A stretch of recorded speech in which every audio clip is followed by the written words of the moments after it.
Shalom, selamat datang di dalam The Connection Jakarta. Baik saudara-saudara, pada bulan ini kita akan mulai satu seri untuk membantu jemaat memahami bagaimana kita mengasihi Tuhan dengan uang kita. Jadi seri kita adalah tentang biblical wealth, tetapi bukan seperti untuk cepat jadi kaya, ya. Jadi kita akan belajar sumbernya, bagaimana sikap hati kita untuk menabur, menjadi orang yang generous. Dan bagaimana kita mengelola keuangan kita dengan baik, berapapun itu. Lalu kemudian kita tahu bahwa di ujungnya Kristus adalah kecukupan kita. Nah saudara, pada hari ini saya mau mulai dengan sumbernya dulu. Bukan tanganmu, tapi tangannya. Nah saudara, ada pagi hari ini atau siang sore hari ini, mungkin saudara ada yang menjadi seperti ini. Wah, aku sudah berhasil. Aku kaya, penghasilanku mungkin sudah 2 digit, atau hampir 3 digit. Dan saudara mengatakan, ini semua karena kerja keras saya. Ini karena aku pintar. Ini karena aku tidak mudah menyerah. Aku punya resiliency. Aku punya semangat untuk tidak gampang untuk menyerah. Dan ini baik. Saya bilang sama anak saya, kalau kamu mau kawin, carilah suami yang kerja keras, bukan suami yang kaya. Karena orang kaya belum tentu kerja keras.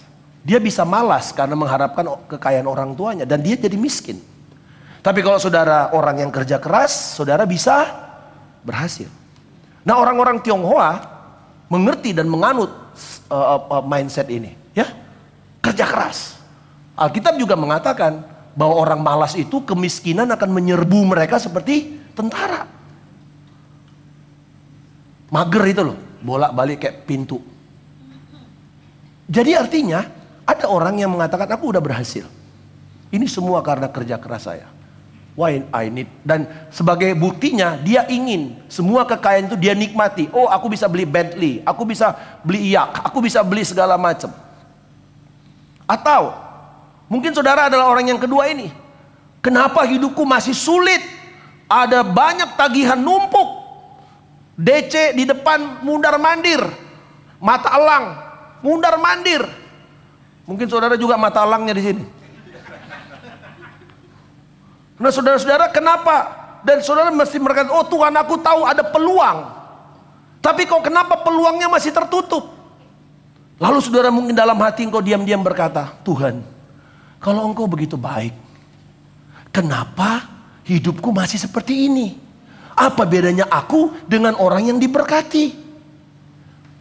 Aku ke gereja juga, Tuhan. Aku juga berdoa, aku juga memberi. Tapi kenapa hidupku masih kayak gini? Saudara, 2 kelompok ini bukan hanya di kita. Dalam teks kita, Musa berhadapan dengan 2 kelompok ini. Dan dia bertanya satu pertanyaan yang sama. Dari mana datangnya kekayaanmu?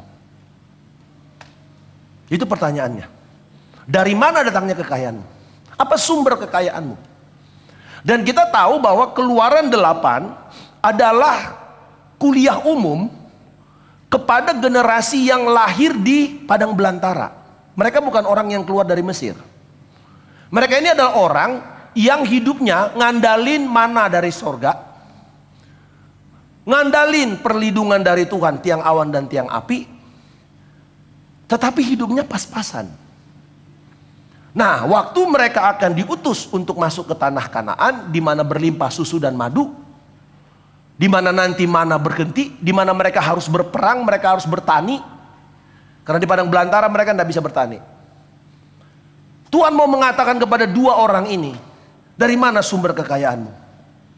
Nah Bapak Ibu, mari kita mulai dengan ini, ayat ini. Mari kita baca bersama-sama. Ayo kita boleh bangkit berdiri untuk menghormati pembacaan firman. Ini cuma 2 ayat. 1, 2, 3. Jangan sampai kau katakan dalam hatimu, kuasaku dan kekuatan tangankulah yang membuat aku memperoleh kekayaan ini.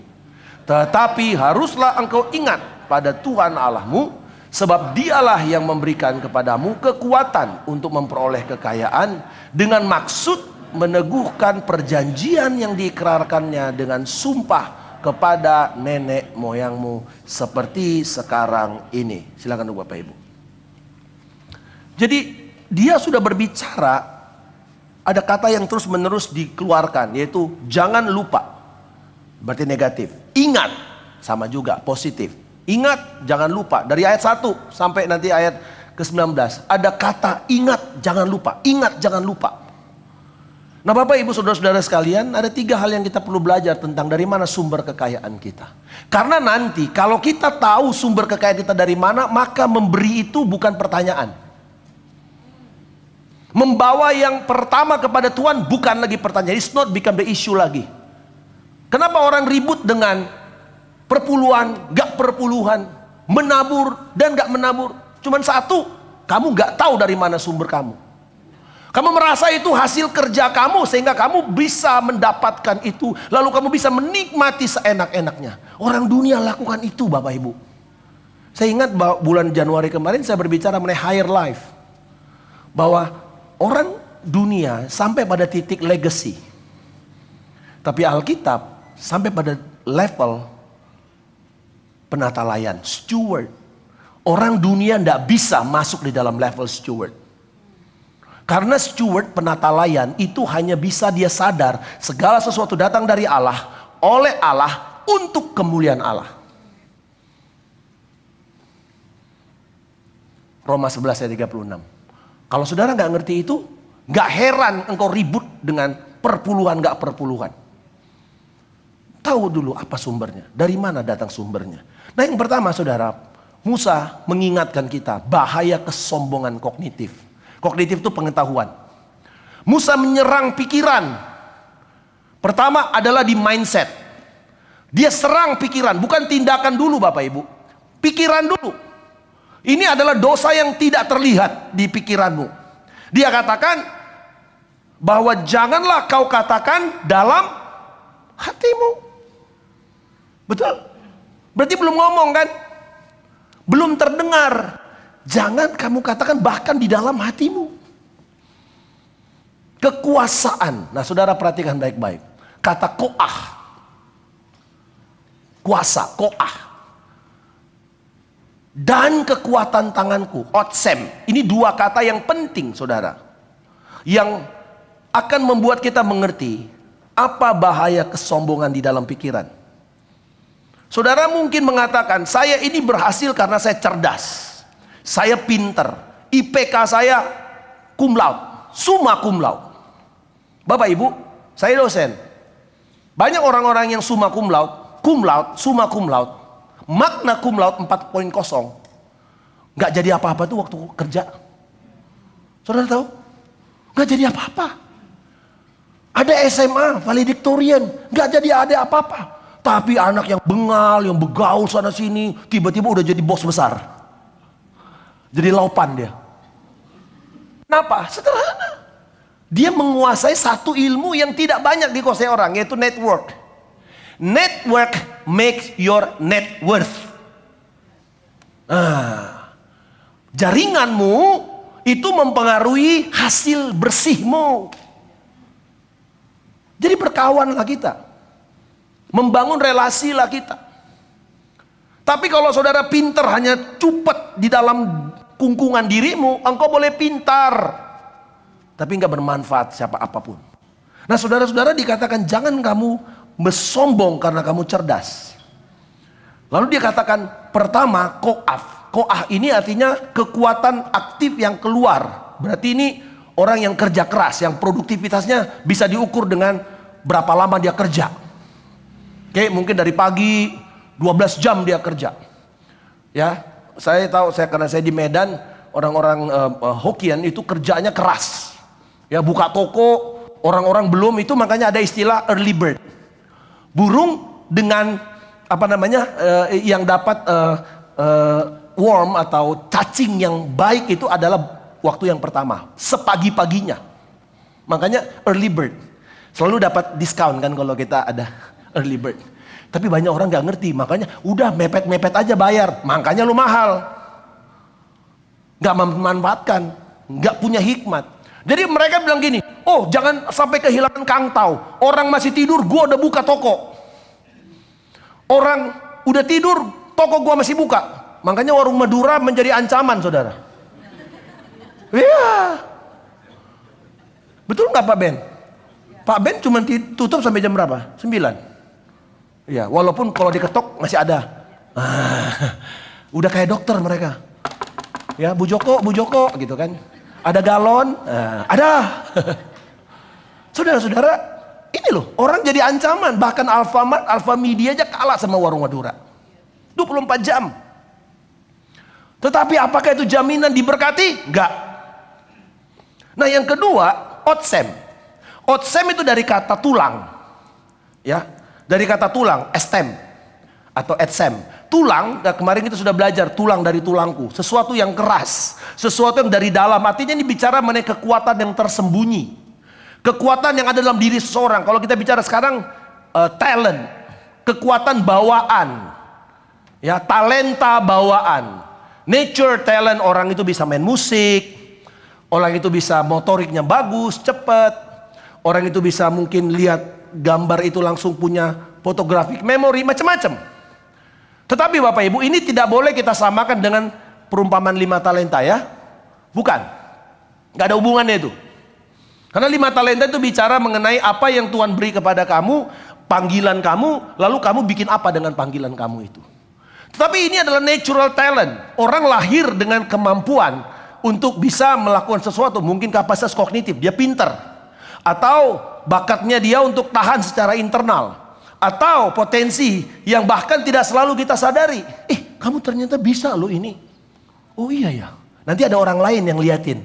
Makanya selalu anak-anak itu dikasih assessment kan. Ya, waktu SMA gitu. Ada sampai assessmentnya apa? Jari, dikasih jari. Saya bilang, iya boleh juga sih. Jari kamu, sidik jarinya. Lalu kemudian jadi apa? Boleh, sampai begitu orang ruwet gitu loh. Untuk mencari talent, teori-teori talent. Banyak sekali. Tetapi Bapak Ibu, ada 2 lapisan kesombongan di sini. Yang pertama, Musa mau mengatakan ada kesombongan karena hasil kerja yang tampak. Gua kerja keras, layak dong gua punya rumah mahal. Layak dong gua punya mobil mahal. Yang kedua, kemampuan bawaan, otsem. Saya berhasil, memang saya cerdas, saya berbakat. Tapi kembali lagi, apakah dengan bakatmu kemudian kamu berhasil? Belum tentu.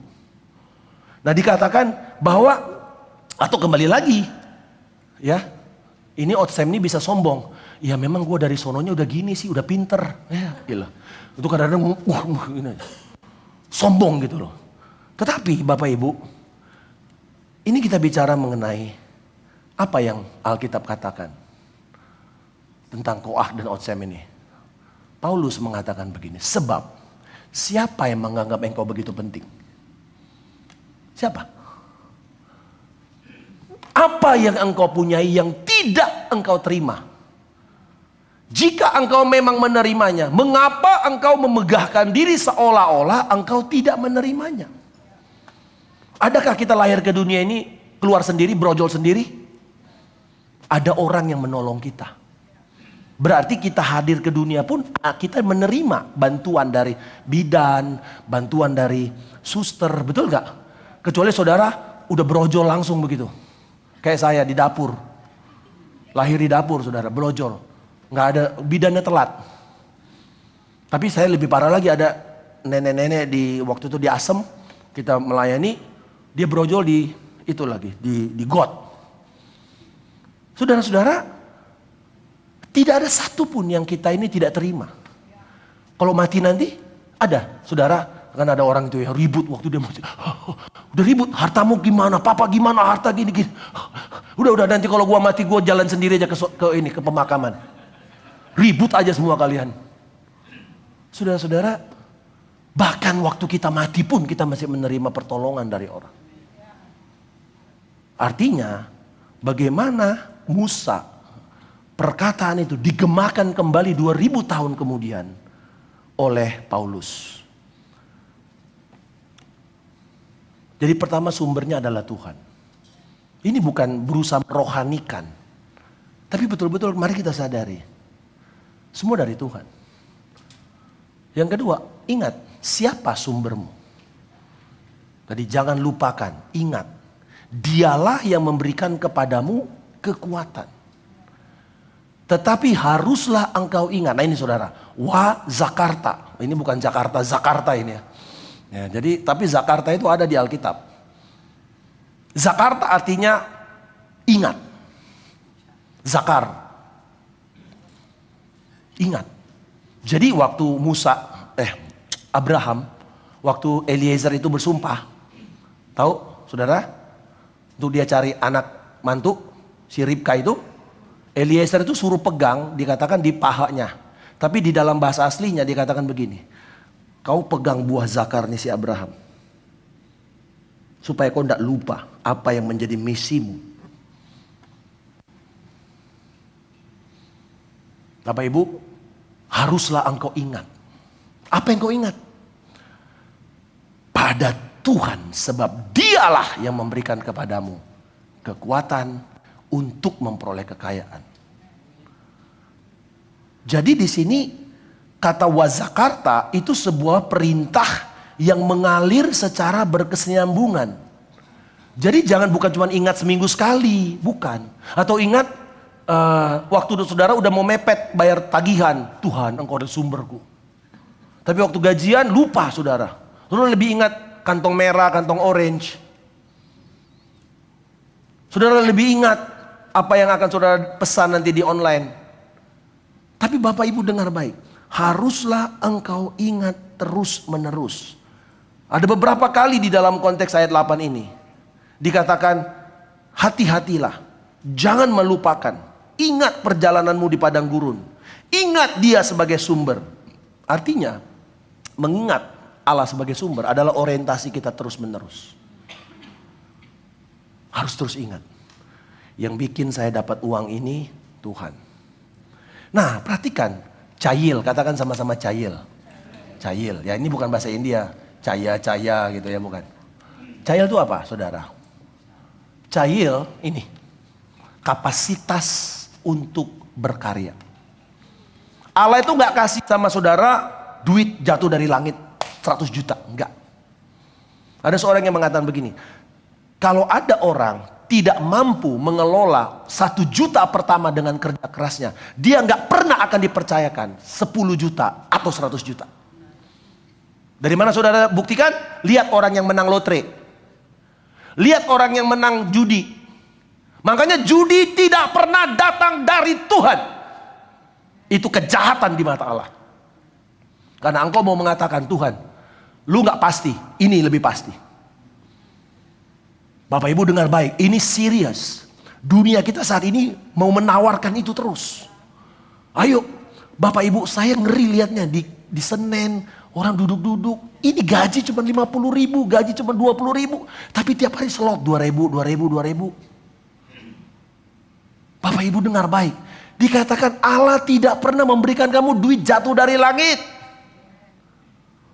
Makanya jangan cari kekayaan. Ada orang dapat kekayaan dari warisan habis dalam waktu kurang dari 1 tahun.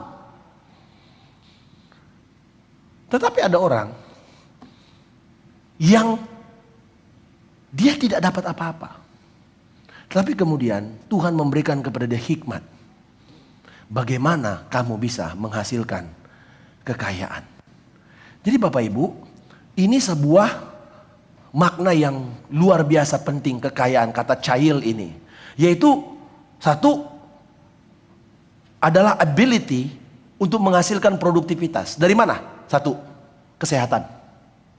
Saudara sehat saja, puji Tuhan.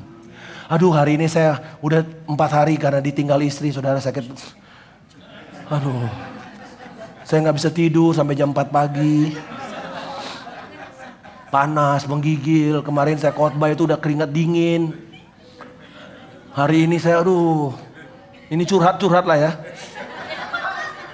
Saya enggak. Saya seneng istri saya pergi, dia punya me time.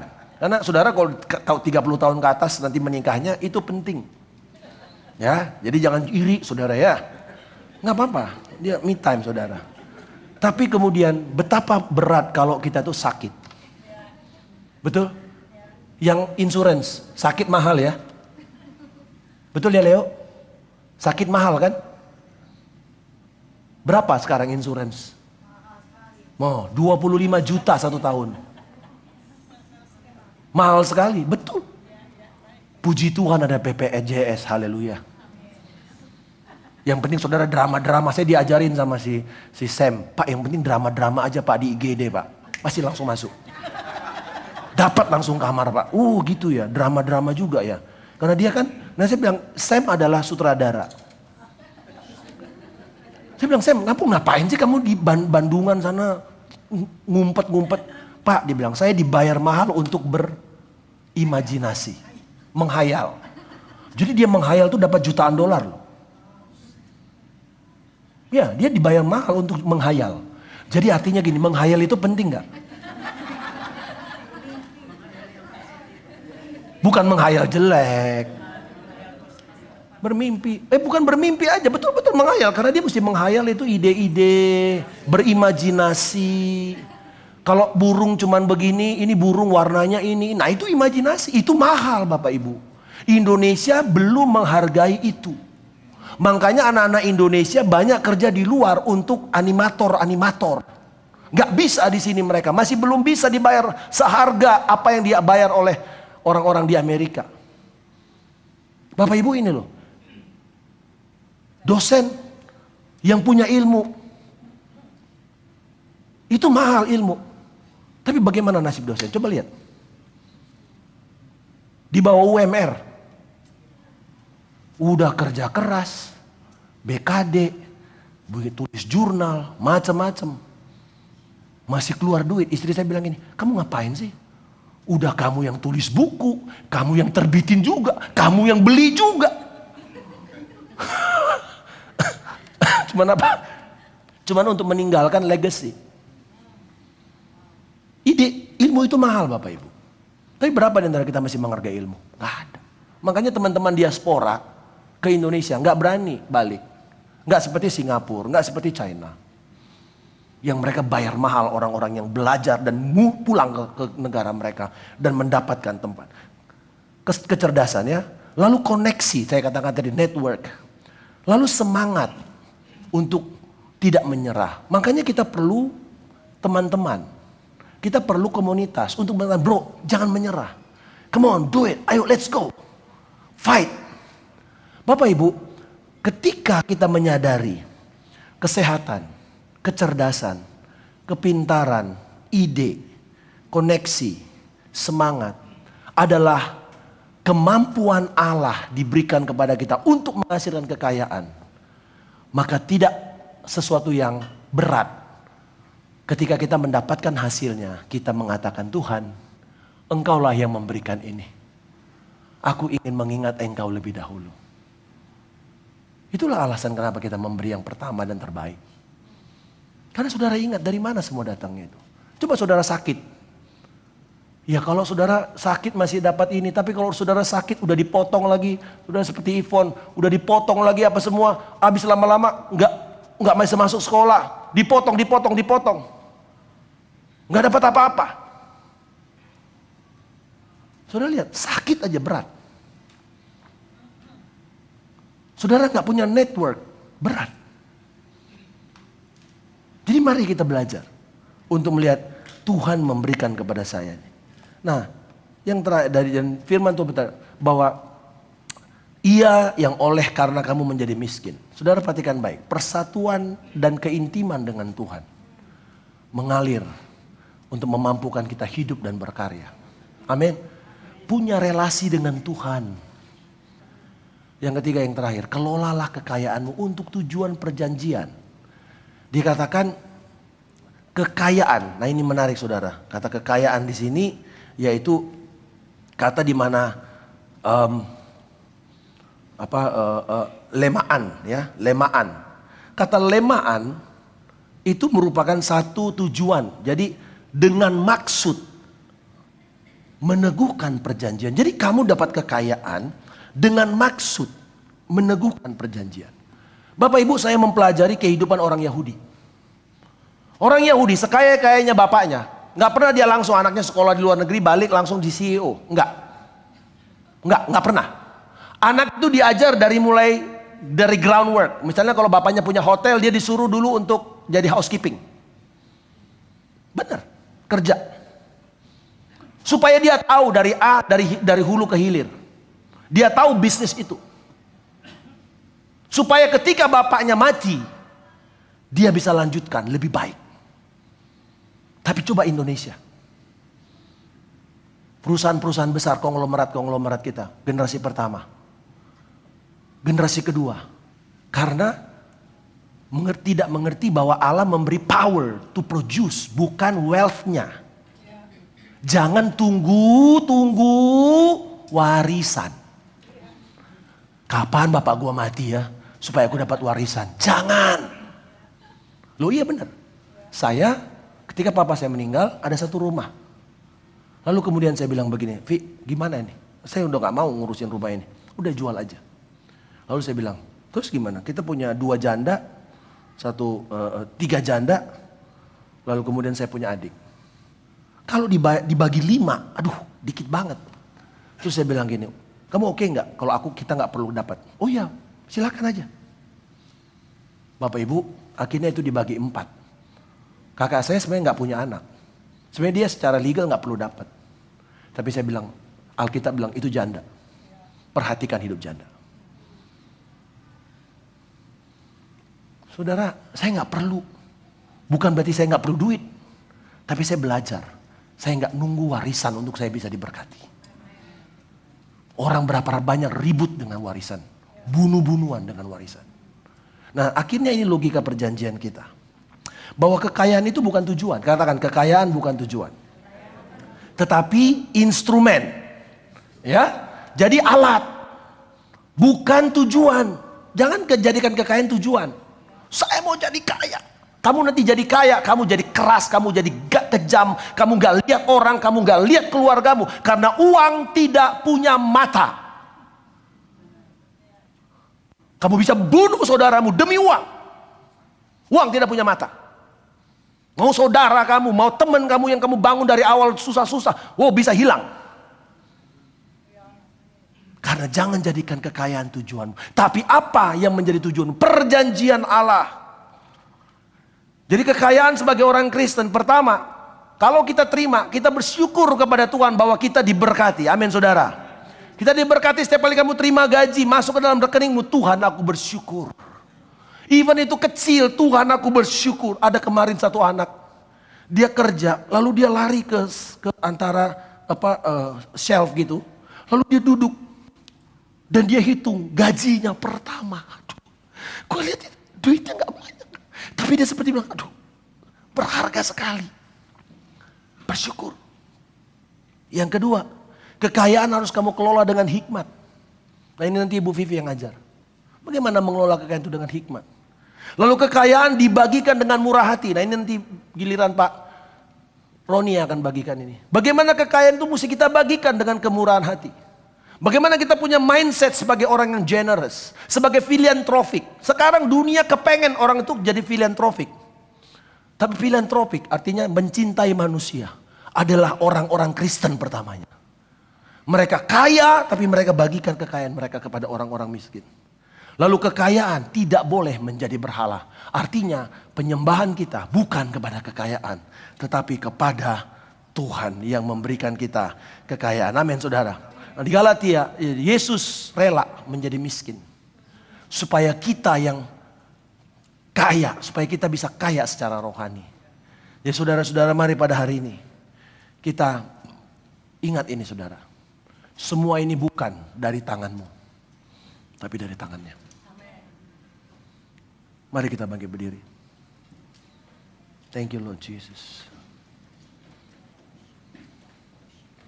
Setiap hari saya ingin Bapak Ibu merenungkan sepanjang bulan ini. Dari mana datangnya kekayaanmu? Bila engkau berhasil, dari mana datangnya keberhasilanmu? Mungkin ada orang yang memperkenalkan kamu, sehingga kamu dapat kontrak itu. Mungkin ada orang yang ngobrol-ngobrol sama saudara, lalu saudara mendapatkan ide, melanjutkan ide itu. dan saudara akhirnya mendapatkan kekayaan. Apapun itu Bapak Ibu, mari kita lihat bahwa menyadari kekayaan datang dari Tuhan bukan menjadikan kita kecil, tapi justru menjadikan kita bebas dari kecemasan.